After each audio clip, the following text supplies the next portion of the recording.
சார்பில் எங்களுடைய கொள்கை தலைவர் தந்தை பெரியார் அவர்களுக்கு பெரியார் திடலில் இன்றைய தினம் பிறந்தநாள் வாழ்த்தை சொல்லி இந்த நிகழ்வில் எங்களுடைய பொதுச் செயலாளர், தேர்தல் மேலாண்மை பொதுச் செயலாளர், கொள்கை பரப்பு பொதுச் செயலாளர், துணை பொதுச் செயலாளர், மாவட்ட செயலாளர்கள் சீரோடும் சிறப்போடும் மக்கள் திரளோடும் தொண்டர் படையோடும் வந்து எங்களுடைய புகழ் வணக்கத்தை செலுத்தியிருக்கிறோம்.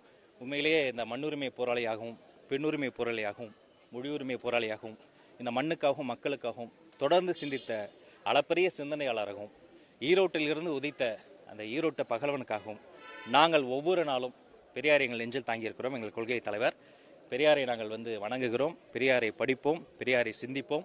பெரியார் வகுத்து தந்த பாதையில் சமூக நீதி, மதசார்பற்ற சமூக நீதி பாதையில் பயணித்து இந்த மதவாத சக்திகளை, இந்த மண்ணுக்கு விரோதமான சக்திகளை முறியடிப்போம் என்பதை எங்களுடைய வெற்றி தலைவர், கூட்டுறவுக்குரிய தலைவர் விஜய் அவர்களின் சார்பில் இந்த நேரத்தில் பதிவு செய்து கொள்கிறோம். இந்த நிகழ்வில் பங்கெடுத்த அத்தனை பேருக்கும் நன்றி. தமிழக வெற்றி கழகத்துடைய அந்த தேர்தல் பிரச்சாரத்தை அது ரோட் ஷோவா மாத்திட்டாரு விஜய்ன்ற மாதிரி எதிர்கட்சிகள் எல்லாமே அந்த கருத்து ஒன்று முன்வைக்கிறாங்க. அதை பத்தி இல்ல, அது திட்டமிட்டு செய்யல. உண்மையிலேயே அப்படி திட்டமிடல. நிர்வாகிகளும் தொண்டர்களும் கட்சி தலைமையினுடைய வழிகாட்டு நெறிமுறைகளுக்கு கட்டுப்பட்டு எந்தெந்த இடத்தில் நிற்க வேண்டுமோ அந்தந்த இடத்தில் நின்றோம். ஆனால் நான் அந்த இடத்தில் நின்றவன் என்ற முறையில் சொல்கிறேன்.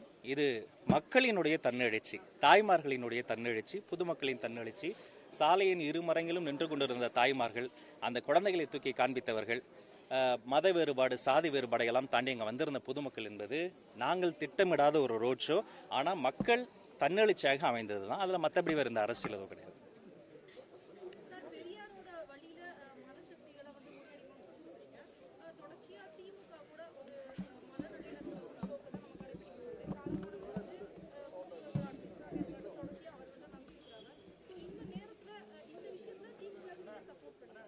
இல்லை, நம்ம மத நல்லிணக்கத்தை பொறுத்த வரைக்கும் அது யாருக்கும் அது பட்டா போட்டு கொடுக்கப்பட்டதல்ல. அது மண்ணுக்குரியது.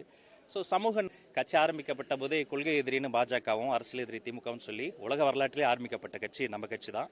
அதனால இத்தனை கோடி இளைஞர்களை பொலிட்டிசைஸ் பண்ணி பெரியாரை இத்தனை கோடி இளைஞர்களை கொண்டு போய் சேர்த்திருக்கக்கூடிய ஒரு அளப்பரிய டூல் தான் எங்களுடைய தலைவர். அதனால தொடர்ச்சியாக பெரியாருடைய பாதையில் நாங்கள் பயணித்து எங்களுடைய கோட்பாடு, எங்களுடைய கொள்கை, எங்களுடைய குறிக்கோள் என்பது அனைவருக்கும் தெரிந்தது. அதை டிக்ளேரே பண்ணிட்டோம். அதனால தான் அவர் கொள்கை தலைவராகவே நாங்கள் எக்ஸிபிட் பண்றோம். எங்களுடைய கோட்பாடு என்பது பிறப்புக்கும் எல்லோருக்கும், எங்களுடைய குறிக்கோள் என்பது எல்லோருக்கும் எல்லாம், எங்களுடைய கொள்கை என்பது மதசார்பற்ற சமூக நீதி கொள்கைகள். அதனால எங்களுடைய கொள்கை தலைவர் பெரியார் காட்டிய வழியில் தொடர்ந்து பயணிப்போம்.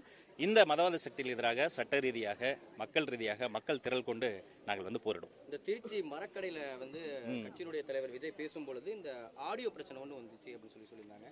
அது உண்மையாலுமே அந்த சரியான திட்டமிடல் இல்லைங்களா? இல்ல இன்னொரு கருத்து என்ன சொல்றாங்க அப்படின்னா, வேண்டுமென்றே எதிர்கட்சிகள் கட்டிங் பிளேடை கொண்டு அந்த போற கேபிளை கட் பண்ணி விட்டு இருந்தாங்கன்னு சொல்லி கட்சியினுடைய சார்பில் அந்த தகவல் சொல்லப்பட்டிருந்தது. அப்படி சொல்றீங்களா? இல்ல சரியான திட்டமிடல் இல்லையா? நான் இப்படி சொல்றேன், அது டெக்னிக்கல் ஃபால்ட் மட்டும் இல்ல. அந்த இடத்துல எத்தனையோ திசைகள் இருக்கும்போது ஆம்புலன்ஸ் அங்க மட்டும் வந்தது அது ஒரு மெடிக்கல் எமர்ஜென்சி மட்டும் இல்ல. அந்த இடத்துல போய் இவ்வளோ ஒரு அரை மணி நேரத்தில் போகிற தூரத்தை 5 மணி நேரம் நாங்கள் நீந்தி போவோங்கிறத தெரிந்து கொண்டு எங்களுக்கு அங்கே வந்த டிராஃபிக்கோ, அங்கே வந்த தடைகளோ, அங்கே வந்த ஆடியோ ப்ராப்ளமோ, அங்கே வந்த ஆம்புலன்ஸ் ப்ராப்ளமோ, அங்கே இருந்த பல்வேறு வகையான சிக்கல்களோ, எங்களுக்கு இருந்த பல்வேறு நெருக்கடிகளோ அது இயற்கையாக வந்தது மட்டுமல்ல, எங்கள் மீது மிகுந்த பாசம் கொண்ட சில பேர் அந்த அன்பை காட்டினாங்க. அவர்களுக்கும் சேர்த்து நாங்கள் நன்றி தெரிவித்துக் கொள்கிறோம். இனி வரும் காலங்களில் இன்னும் கொஞ்சம் எக்ஸ்ட்ரா காஷியஸ் சார். இந்த ஆம்புலன்ஸ் விவகாரம் சொன்னீங்களா சார்? இப்போ கிட்டத்தட்ட 6 மணி நேரம் 7 மணி நேரம் ஆனது இந்த திருச்சி ஏர்போர்ட்ல இருந்து மரக்கடைக்கு வருவதற்கு. அதற்குள்ளான நேரத்தில் நிறைய பேர் மயக்கம் அடைஞ்சு விழுந்தாங்க, சில பேர் டீஹைட்ரேஷனால விழுந்தாங்க. சோ அந்த மாதிரியான நேரத்தில் அவசர உதவி ஆம்புலன்ஸ் சேவை கூட்டத்தில் வருவதா இருந்தாலும் அது கட்டாயம். நீங்களும் நானும் அங்கதானே இருந்தோம். மயங்கிய சில நொடி பொழுதுகள்லயே அங்க நூற்றுக்கணக்கான மருத்துவர்கள் இருந்தாங்க. நம்ம மருத்துவமனை அதுல பேர் போனது. எப்படி மாநாடு, எப்படி கூட்டம் நடத்த வேண்டும் என்பதற்கு, இப்படிதான் நடத்த வேண்டும் என்பதற்கு எடுத்துக்காட்டே தாவேக்கதான். டிக்கெட்டும் திசையட்டும் மருத்துவ அவசர ஊர்த்திகள் நாங்களே வச்சிருந்தோம், மருத்துவ உதவியாளர்கள் வச்சிருந்தோம், மருத்துவர்கள் இருந்தாங்க. சில நொடி பொழுதுகளில் அந்த சகோதரிகளுக்கு, அந்த பாதிக்கப்பட்டவங்களுக்கு உடனடியாக முதலுதவி தரப்பட்டது, இனியும் தரப்படும். கூட்டத்திலிருந்து யாரேனும் அந்த 108க்கு போன் பண்ணிருக்கலாம் இல்லையா? ஏன்னா ஒரு உயிர் போனாலும் அது இல்ல, ஆமா, அரசு மேலதான் அந்த குற்றச்சாட்டு வைக்கப்படும். அதனால அவர்களுடைய அந்த சேவை ஆம்புலன்ஸ் சேவை என்பது உடனடியாக வழங்கக்கூடிய ஒன்றுதானே. அதை விமர்சனம் பண்றது நாம விமர்சனம் பண்ணல.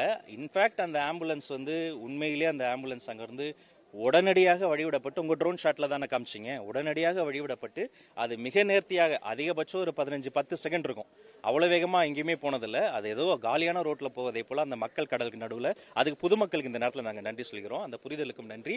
இனி வரும் காலங்களிலும் இன்னும் நம்ம தலைமை காட்டக்கூடிய வழிகாட்டு நெறிமுறைகளை நிர்வாகிகள் பின்பற்ற வேண்டும். பொதுமக்களும் அவங்களுடைய அன்பு எங்களுக்கு புரியுது, இன்னும் வேகமாக தலைவர்கள் செல்வதற்கு அவர்கள் அந்த அன்போடு அனுமதிக்க வேண்டுங்கிறதை கேட்டுக்கொள்கிறோம்.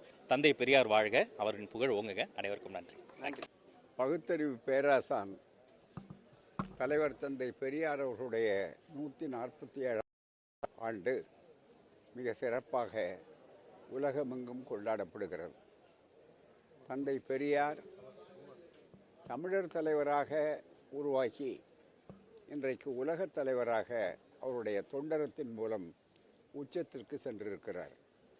அது மட்டுமல்ல, தந்தை பெரியார் பிறந்த நாளை நம்முடைய திராவிட மாடல் ஆட்சியினுடைய ஒப்பற்ற முதல்வர், இன்றைக்கு அகிலம் வியக்கக்கூடிய சாதனைகள் மூலம் சரித்திரம் படைத்துக் கொண்டிருக்கிற நம்முடைய முதல்வர் அவர்கள் பொறுப்பேற்ற உடனே தந்தை பெரியார் பிறந்த நாளை சமூக நீதி நாள் என்று ஆக்கினார்கள். அதுபோலவே டாக்டர் அம்பேத்கர் புரட்சியாளர் அவர்களுடைய பிறந்த நாளை சமத்துவ நாள் என்று அறிவித்தார்கள். ஒவ்வொரு இடத்திலும் வரலாற்று முத்திரையை திராவிட மாடல் அரசு பதித்தது மட்டுமல்ல, உலகமெங்கும் பெரியார் உலகமயம் என்பதை அவர்கள் நிரூபிக்கக்கூடிய அளவிற்கு சிங்கப்பூர் நாட்டு, மலேசியாவுக்கு சென்றாலும், ஜப்பானுக்கு சென்றாலும், அதே போல ஐரோப்பிய நாடுகள், ஜெர்மனிக்கு சென்றாலும், இங்கிலாந்துக்கு சென்றாலும் அங்கேயும் தந்தை பெரியார் அவர்களுடைய தொண்டினை சிறப்பித்து ஆக்ஸ்போர்ட் பல்கலைக்கழகத்திலே 2 சிறப்பான நூல்களை வெளியிட்டார்கள். ஒன்று திராவிட மாடலை விளக்கி, திராவிட தத்துவங்களை விளக்கிய ஒரு ஆங்கில நூல். இன்னொன்று சுயமரியாதை இயக்கத்தினுடைய வரலாற்றை சிறப்பாக சொல்லக்கூடிய, தந்தை பெரியாருடைய மிகப்பெரிய வரலாற்றை சொல்லக்கூடிய கேம்பிரிட்ஜ் பல்கலைக்கழகத்தினுடைய வெளியீட்டகத்தினுடைய வெளியீடு. இப்படி தந்தை பெரியார் அவர்களுடைய பெருமை இருக்கிறது. ஆஸ்திரேலியாவிலே அதே போல பெரியார் அம்பேத்கர் சிந்தனையாளர் வட்டம் உருவாகி வருகின்ற நவம்பரில் அங்கே ஒரு பெரிய பன்னாட்டு அமைப்பு மாநாடு நடைபெற இருக்கிறது. எனவே எங்கெங்கு நாட்டிலும் பெரியாருடைய தத்துவங்கள் பரவி கொண்டிருக்கின்றன. பெரியார் உடலால் மறைந்து உணர்வால் நிறைந்திருக்கக்கூடிய கட்டம் இந்த 52 ஆண்டுகள், ஒரு அரை நூற்றாண்டுகளுக்கு பின்னும் நேசிக்க வேண்டிய மக்கள் நேசிக்கிறார்கள், தூஷிக்க வேண்டியவர்கள் அலறி துடிக்கிறார்கள். ஏனென்றால் அவர்களுக்கு அதுதான் தொழில். ஆனால் அவைகளெல்லாம் பெரியாருடைய விளைச்சலுக்கு நல்ல உரமாக ஆக்கி காட்டப்பட்டிருக்கிறது. எனவே பெரியார் உலகமயம், உலகம் பெரியார் மயம். சிறுகனூரில் 100 கோடி திட்டத்திலே ஒரு பெரிய சிறப்பான பெரியார் உலகம் வளர்ந்தோங்கி கொண்டிருக்கிறது. தந்தை பெரியாரின் 150வது பிறந்த நாள் விழாவில் அது சிறப்பாக திறக்கப்படக்கூடிய வாய்ப்புகள் இருக்கிறது என்பதை மகிழ்ச்சியோடு தெரிவித்துக் கொள்கிறோம். அனைவருக்கும் பெரியார் பிறந்தநாள் வாழ்த்துக்கள். ஐயா, நாளைக்கு தூய்மை பணியாளர்கள் போராட்டம் மேற்கொள்றாங்க. நாளைக்கு தூய்மை பணியாளர்கள் போராட்டம் மேற்கொள்றாங்க. பெரியார் விழா இது. பெரியார் விழாவுக்கு தூய்மை பணியாளர்கள் போராட்டம் நடத்துறாங்க. சொல்லுங்க. இது முதல்ல பெரியாரை பத்தி அதை பத்தி சந்திரி கேட்கணும்ல, நீங்க அதை கேட்காம சொல்லுங்க. சொல்லுங்க வரவேற்க சொல்லுங்க. போராட்டத்தை மேற்கொள்ள இருக்கிறாங்க தங்களுடைய கோரிக்கையை முன்னிறுத்தி. இன்னைக்கு நீதி, சமத்துவம், அடித்தட்டு மக்களுக்கு தான் நம்ம போராடுறது உங்களுடைய கடமையா அவர் விட்டுட்டு சென்ற பணி. இந்த நேரத்தில் நீங்க என்ன சொல்ல விரும்புறீங்க? நாளைக்கு அந்த மக்கள் அதாவது சமத்துவம், சம உரிமை, வாய்ப்புகள் அனைவருக்கும் அனைத்தும் என்று சொல்லக்கூடிய ஆட்சி இப்போது நடந்து கொண்டிருக்கிறது. இந்த ஆட்சியை வீழ்த்த வேண்டும் என்பதற்கான அரசியல் சூழ்ச்சிகள், அரசியல் களம் கொண்டு சிலரை தூண்டி விட்டிருக்கின்றன. அந்த தூண்டுதல் அரசியலுக்கு இடம் தராது. எனவே தான் எது வெண்ணெய் எது சுண்ணாம்பு என்று பிரித்து பார்க்கின்ற தகுதியை உருவாக்குவோம். அதுதான் மிக முக்கியம்.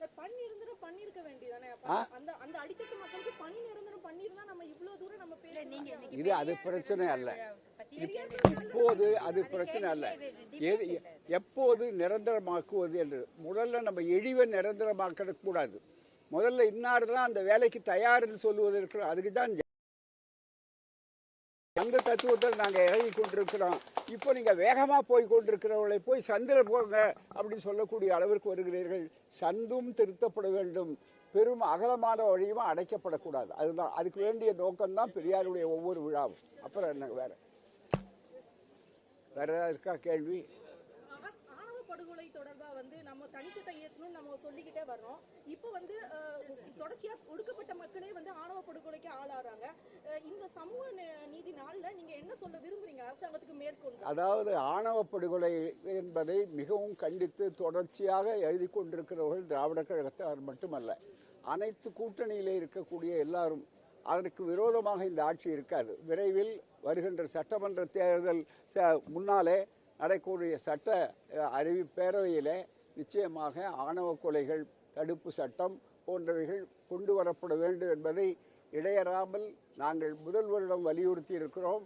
அதே போல மூடநம்பிக்கை ஒழிப்பு சட்டமும் இடம்பெற வேண்டும் மற்ற மாநிலங்களைப் போல என்று சொல்லியிருக்கிறோம். இரண்டுக்கும் அவர் இணக்கமாக சிந்தித்துக் கொண்டிருக்கிறார். அதற்கு விடை உரிய நேரத்தில் கிடைக்கும், செய்வார்கள். இது ஜாதி ஒழிப்பை நோக்கிய ஒரு அரசு என்பதால், சமதர்மத்தையும் சுயமரியாதையும் இலக்காக கொண்டிருக்கிற அரசு என்பதால் எங்களுக்கு நம்பிக்கை இருக்கிறது.